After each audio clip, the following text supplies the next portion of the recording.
A federal judge has stopped Doge from accessing personal information at the Education Department and the Office of Personnel Management. Alina Habba is counselor to the president and joins me now.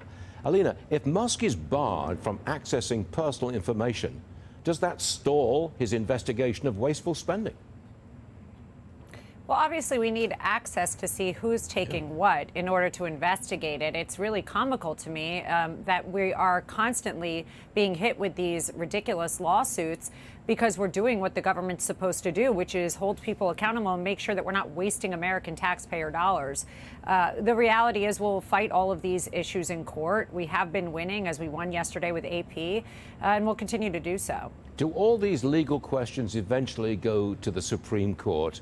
I ask because if that's the progress, it's going to create delay. No, I don't think so. What we're dealing with is a lot of temporary restraining orders, as we call them, TROs. So those are just an immediate pause so that they can evaluate what's actually happening. We have an opportunity to explain what will be looked at and who will be looking at it. And then we usually get clearance. Things like birthright citizenship, perhaps. But these issues, no, I don't think so. I think we'll win very early in the game. But what's really being discussed here is the extent of executive power. How much power does the president have? That's what's in dispute here, isn't it?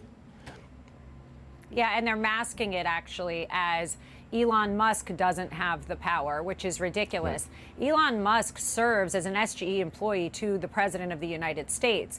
It's no different than me serving as an assistant to the president and counselor to the president to the United States and the President of the United States. The president is allowed to put a cabinet together. As Stephen Miller said, it's a very simple civics education for the American people.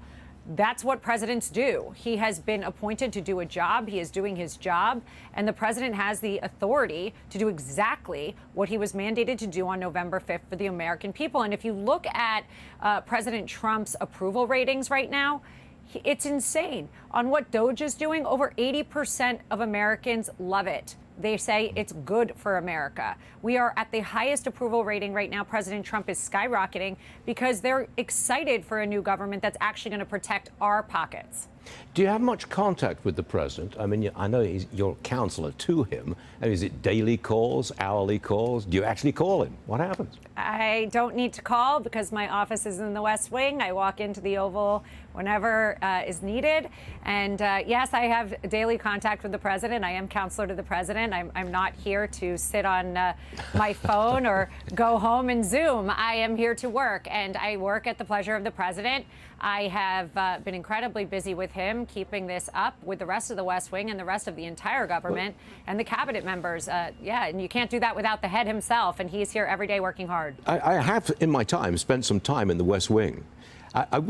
Describe the atmosphere now in Trump's second term. I mean, are people flooding into the Oval all the time, in and out? Is it that active? Yeah, yes. Honestly, yes. There is so much activity in and out. I don't think I've gone to the Oval without his next meeting, sitting there waiting, and maybe two meetings.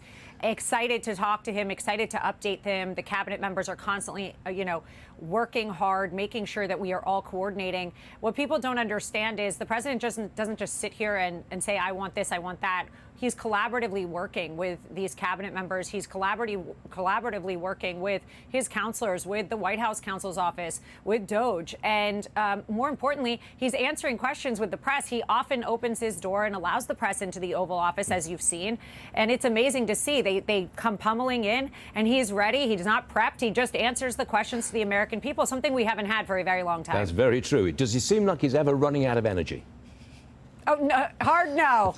I was here until late last night, and he was too. I mean, he does not stop working, and he expects the same from us. And frankly, we're so energized. We have such momentum, and we really don't have a lot of time. 4 years sounds like a lot of time, but there was so much done to our economy, so much done to destroy, frankly, the American people's trust in our federal government that we have to work that hard to catch up and fix what was done. Yeah.